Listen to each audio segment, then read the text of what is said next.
안녕하십니까. 노노의 교육적 해석학 들어오신 걸 환영합니다. 저는 노노를 그대로 읽을 능력이 없습니다. 어, 질문을 계속 추구를 했고, 또 질문 과정에서 뭔가 이상하다고 생각되는 부분을 이렇게 체크를 하면서 읽는 과정에서 어, 제가 교육학이 이론을 접하면서 제가 만난 교육학의 이론을 통해서 논어를 들여다보니까 뭔가 흥미진진한 그런 흔적들이 있다는 걸 확인했습니다. 어, 첫 번째 의문은 이거예요. 어,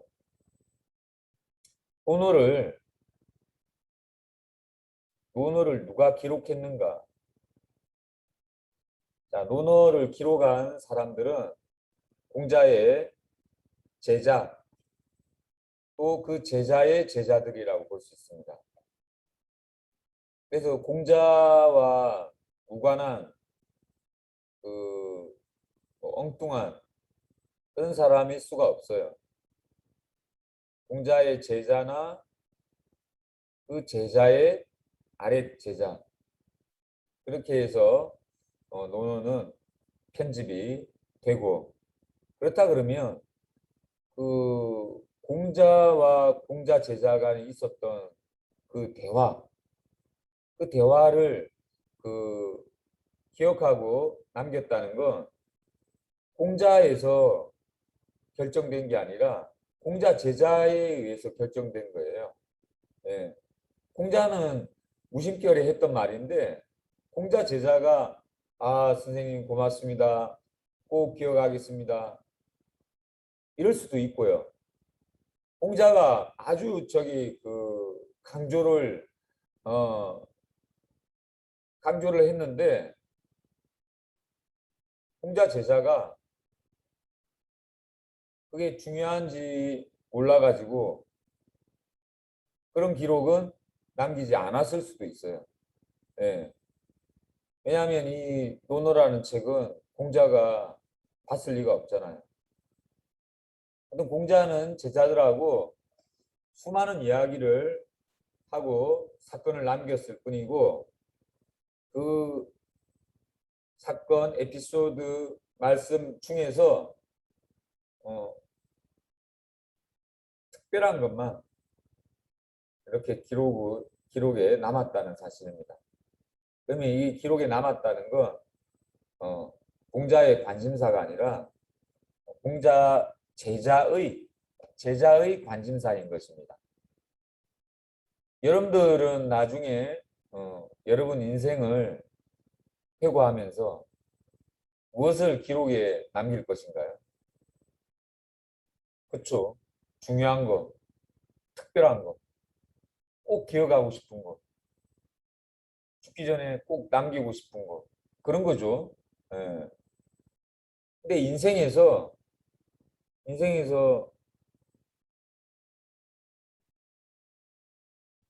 꼭 남기고 싶은 거, 그렇게 소중한 게 도대체 뭘까요? 거기에 대한 그 관심에서 어, 제 질문은 출발하고 있고, 제 질문을 해결해 주는 방법으로서 어, 교육적인 해석학을 제가 요청하고 있는 것입니다. 자, 그 대화는 오늘 말씀은 공자가 가장 사랑했던 공자의 수제자 안회와 있었던 대목입니다. 자, 안회가 자주 등장하는 편인데 이제 처음으로 여기 위정 9장에 드디어 등장하고 있습니다. 자, 안회에 대한 공자의 말씀이에요. 안회가 얘기한 건 없습니다. 공자가 아내에 대한 잔잔한 회상을 들여다볼 수 있습니다. 9장 자왈 오여회 언종일 불위여우 회의성기사 역족이발 회야 부루. 자, 역시 이거 짧죠.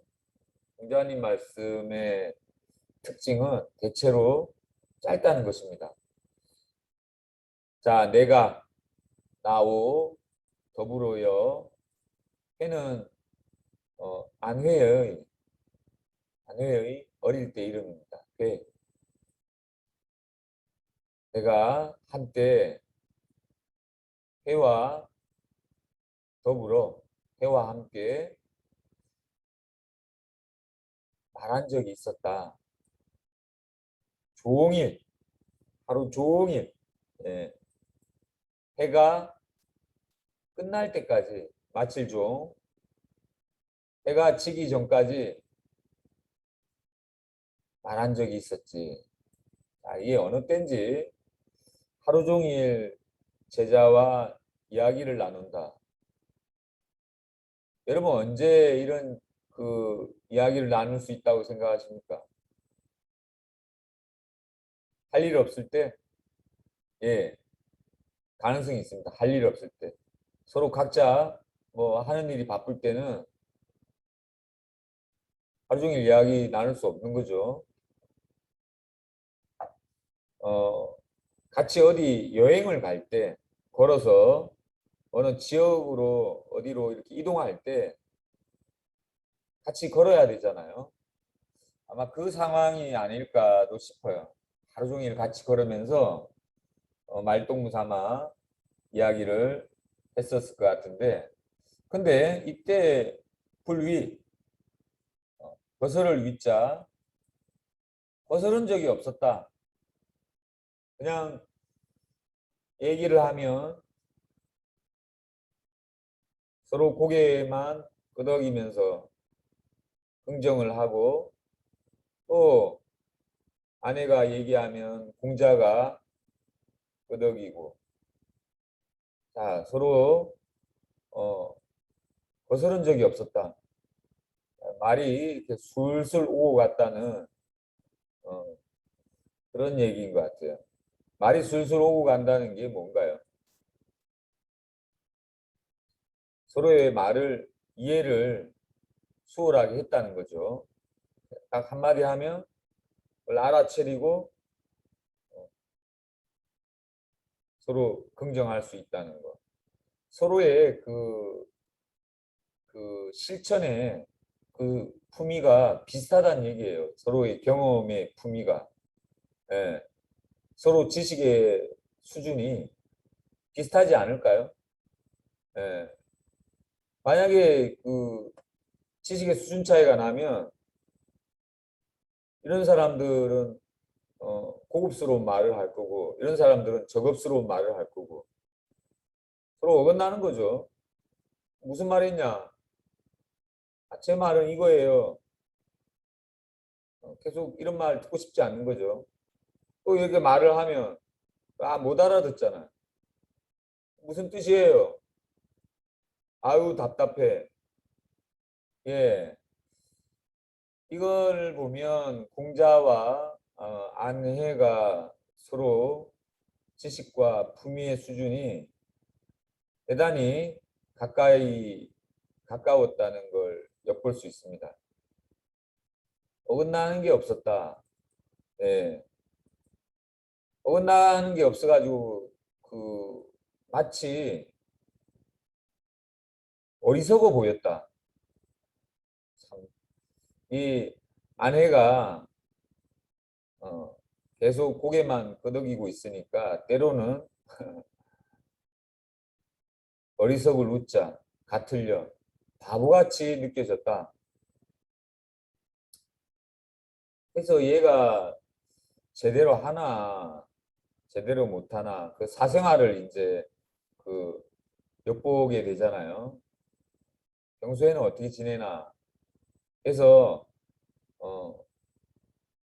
서로 떨어져서 물러나서 물러날 퇴, 그리고 이 살필성, 극이 사사로울 사, 안회의 개인적인 생활을 이렇게 살펴보게 되었는데 역족이발이라고 했어요. 역족이발. 예. 또한 역시 쪽 충분하다. 뭐뭐로써 이 발은 이제 저기 그 피어나다. 이렇게 그 뭔가 이게 그 뭔가 이게 깨달음을 주는 거예요. 발명하다 할 때. 드러나는 거예요. 어, 이게 능력 있는 사람들은 결국 드러나잖아요. 시간을 두고 지켜보니까 아, 역시 이게 되는 거예요. 역시. 자, 그래서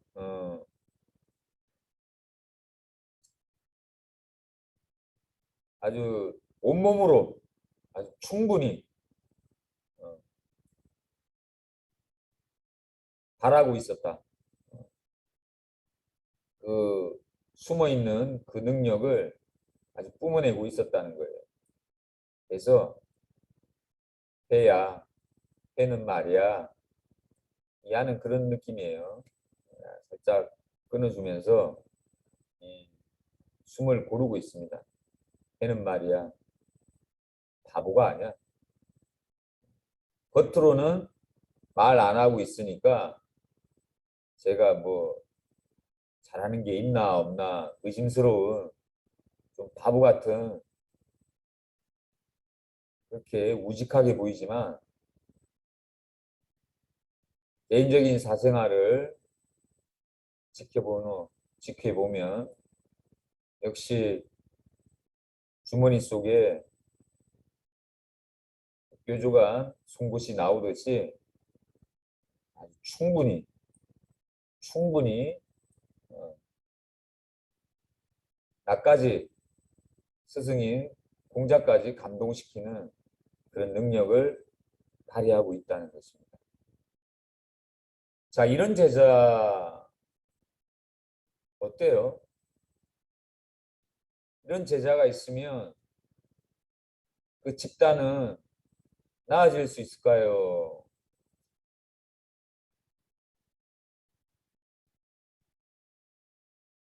나아질 것 같아요. 오히려 해로울 것 같아요. 좋겠죠? 이런 탁월한 제자가 있다는 거. 좋을 것입니다. 근데 제자 유형이 이런 제자를 너무 강조하면 문제가 될 수도 있어요. 이런 제자를 너무 강조하면. 그러니까 제자로서 훌륭한 제자는 모르면 모르면 물어보고, 그죠? 어, 그리고 알면 안다고 또 발표를 하고 그렇게 해서 표현을 하고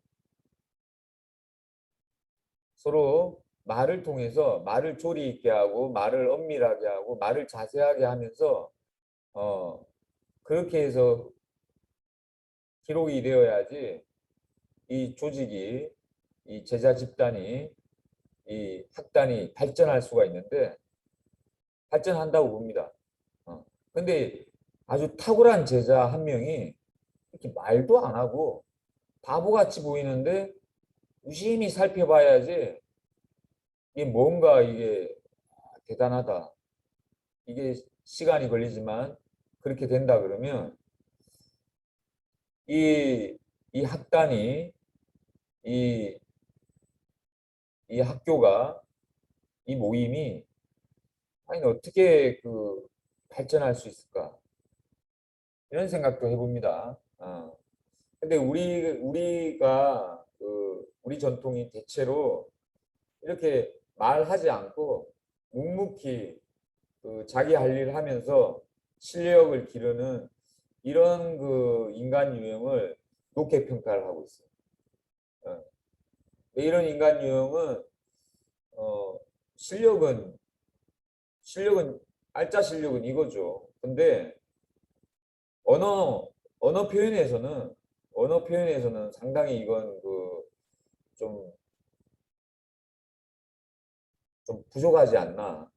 어, 논리나 이런 면에서.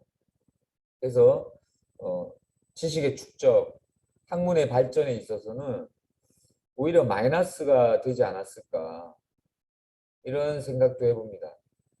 즉 과학의 발달 이런 면에서 학문의 발달 이런 면에서 왜 동아시아가 서양 전통에 대해서 아직까지도 밀리는지 왜 밀리는지 그 부분을 좀 생각해 본다 그러면 우리 동아시아에서 이 안형과 같은 제자가 어, 높게 평가된다는 게 학문과 그 지식의 발전에 있어서는 오히려 그 퇴보할 가능성을 이미 내포하고 있다는 것이죠. 이에 반해서 이제 서양의 그 저기 학문 전통의 그 이제 출발은 어, 소크라테스, 플라톤, 아리스토텔레스 이 전통을 먼저 꼽잖아요.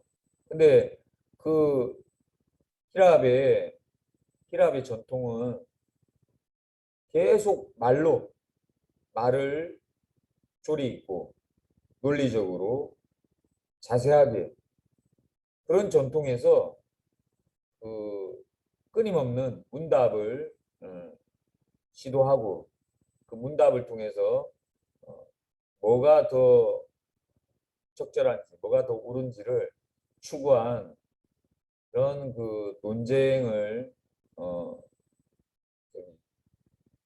출발시켰다는 겁니다. 물론 그 학문의 시작은 소크라테스, 플라톤 이 전통으로부터 이제 시작이 되었는데 이제 서양은 그 중세 시대에 종교의 질곡에 의해 가지고 암흑기가 있었죠. 어, 근데 다시 르네상스를 통해서 그 정신을 다시 회복하는 거예요. 그래서 이제 과학 부문에 아주 엄청난 그 발전으로 어, 그렇게 진보를 세상을 진보시킬 수 있다 이런 진보사관으로 돌변하게 되어가지고 전 세계를 제국주의로 이렇게 물들게 만든 그런 그 그런 면도 있지만 어쨌든 그 학문 전통하고는 이 안연에 대한 그 존중은 좀 서로 배치되는 면이 있지 않을까 그렇게 짐작합니다. 앞으로 안연이 계속 나옵니다. 그리고 안연에 대한 또 나를 이렇게 적절하게 논리를 앞세우는 자공과 같은 제자들도 있고 또 자공을 넘어서 아주 그냥 자기 아전인수격으로 자기 논리를 이기적으로 펼치는 또 제하라는 제자도 또 나와요. 그러니까 우리 그 공자 제자 중에는 분명히 어떻게 보면 그 논리를 앞세우고 그 말을 이렇게 그 조리 있게 하고자 하는 제자군도 있어요. 근데 이제 그 공자의 이제 그 가치 판단은 가치는 안현 쪽에 이렇게 너무 치우쳐져 있지 않은가. 근데 모르죠. 그 공자가 과연 그랬는지 제자들이 제자들이 그렇게 기록을 해서 안현이 이렇게 전송되는 그런 분위기가 될 수도 있는 거고요. 그렇다 그러면 그 논어 편집을 누가 있을 가능성이 높으냐? 안현의 제자들이 또 있었을 거 아니에요. 그렇게 생각해 볼 수 있잖아요. 안현의 제자들. 안현의 제자들은 자기 스승이 안현에 대해서 높게 평가하고 그걸 부각시키기 위해서 그런 면의 에피소드들을 지금과 같이 어, 지금 구장과 같은 안현은 바보였다. 그러면서 이렇게 확 대받아치는 이런 극적인 장들을 통해 가지고 어, 안현을 높였을 수도 있어요. 그러니까 공자의 그 담긴 논어 편집의 묘미는 도대체 어떤 제자들이 그러니까 뭐 안현파 뭐 누구 제자파 여러 파들이 있을 거 아니에요. 거기서 이제 서로 이거 넣어야 된다, 이거 넣지 말아야 된다, 편집과 관련한 상당한 어떤 논란도 있었으리라고 가정해 볼 수도 있습니다. 하여간 그뭐 이렇게도 생각해 볼 수 있고 저렇게도 생각해 볼 수 있고 이 상상력을 넓힐 수 있는 계기가 되리라고 기대합니다.